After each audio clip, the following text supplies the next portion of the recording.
Hi, this is Ray from Van Life, and I'm doing a comparison with the Mavic Air and the Spark.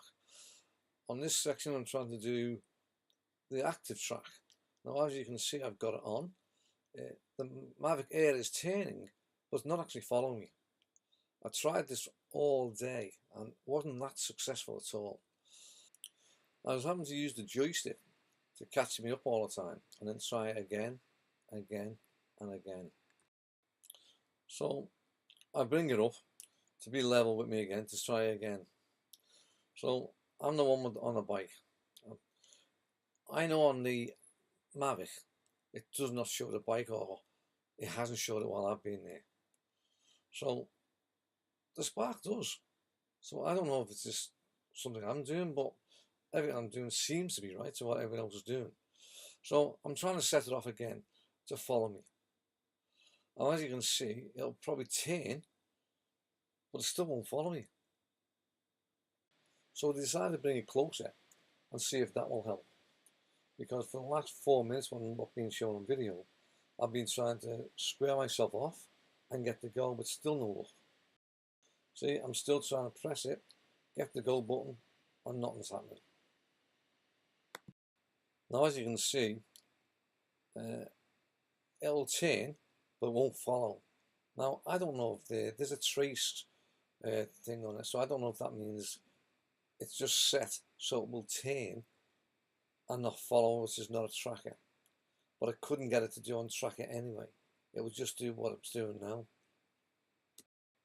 So what I do now, I thought, well, maybe if I put it in front of me, the idea that it'll see me and it'll push it away. So I'll bring it round, put it in front of me, set it on the bike.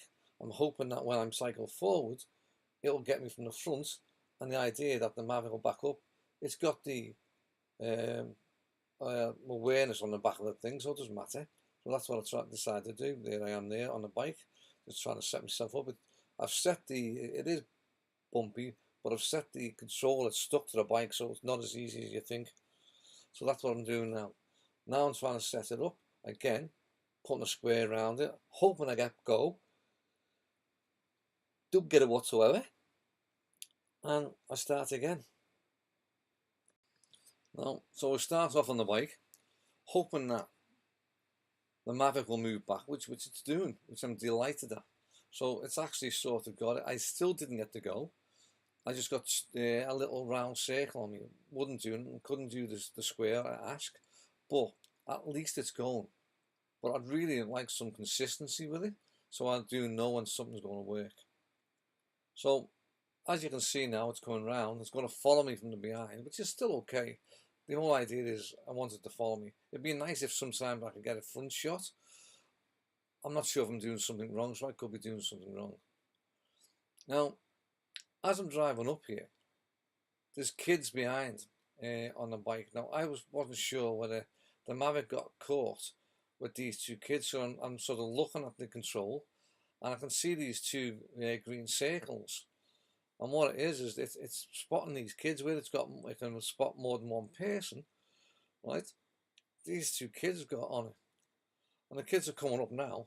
And I thought, is this why it goes off? Because it stops here. But what happens is there's a lifeguard station up above, and it tells me that I can't go any further. It won't track any further because I shouldn't be in that area. Why it is there? Because just a lifeguard. I don't know why I can't fly around a lifeguard, or for whatever reason. It might interfere with their mask or something, so that's fair dues. So I've got nothing against that, but I've never had it before. I see people flying around lifeguard stations. I see people flying out after a boat's gone out on something, and this doesn't seem to be a problem there, but whether that's changed, I don't know. I really don't. But anyway, there's where the kid's coming up, and this is where it stops. You can see it as soon as the kids come into it, the actual thing stopped. So again now, I have to bring the Mavic back up to me, see if I can get it to go, which again, the whole idea of all this is just touch and go. I know it's new, I know it's got problems, but I don't know if it's me because I see everyone else saying, oh yeah, this is great, works here, works there, and I'm not sure whether it is me or not. Now, with me being the law-abiding citizen I am, I do try and stick to the rules. I decide to turn around, go away from the lifeguard and see if I can do it further down the beach. So this is what I'm doing now. I'll turn around, I'm going to try and set it up again and try and push it so it follows me back. And this is my results. So I've tried to set it, eyed it up again. Should be first time as it was before, but you know, nothing's easy when I do things. So it looks like, okay, this has got it. It starts to move on its own, and then it loses me straight away. And that's what it was like. And this is me driving it back now to try and keep me in the frame. But you know, it's hard to cycle, look for other people as well. So I did struggle. Didn't work though. So I think I eventually get it working. I'm not even sure, to be honest with you, because I've tried that many times. Got on my nerves that much that this is me trying it while I'm riding a bike, but it seems too smooth for me to do it. So I'm going to say the Mavic Air done this itself. So all the stop and starting that I did, well, it tells me, like, you know, how much battery power. I mean, you don't, obviously I haven't videoed it, I've videoed enough because it took so long to do things. The battery was just draining. It was more time in the air and me playing with the remote control than me actually flying it. So that was pretty annoying. And as I say, a little bit further here now, the battery just runs out. I have to stop and then put another battery in. You know, if I didn't, I'm glad I bought the fly mode pack. If I would have just brought one battery, I think I would have just binned it. The frustration is so bad when you're trying to do something and it's not doing it. I know I never used to have this problem with the Spark, and that's what makes it more frustrating. Well, this time I decided to put on the beach. I thought if I get lower on the beach, there's not as much distractions or like the grass or people and things like that, so it might be able to follow me more. This is my theory anyway. It's harder than what you think to first cycle on. Even with a power bike, which it's electric bike, foldable electric bike, which I love. But anyway, this is how we got start again, trying to get it to sort of find me, trying to get it to sort of get the green bar over me and go, but it still doesn't work.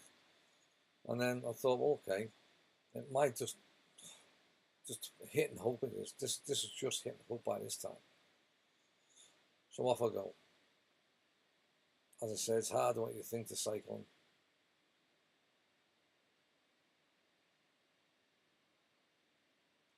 Now it seems to be, again, turning and follow me, but is it following me? And, you know, by this time, you'll have guessed the answer. It's not.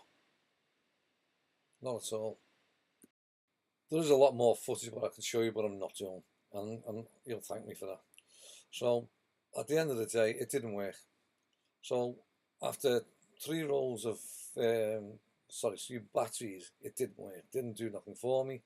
So, I thought, okay, I'm going to get the Spark out and see what that does. Now, by the time I got back to the van and put everything back in, it started to snow heavy. So, I couldn't do nothing. So, I decided to wait, drive back to another place and test the Spark out. I'll do a Spark on my next video and show you the results of that. Thanks for watching and catch you soon. Bye bye for now. This is Ray from Van Life.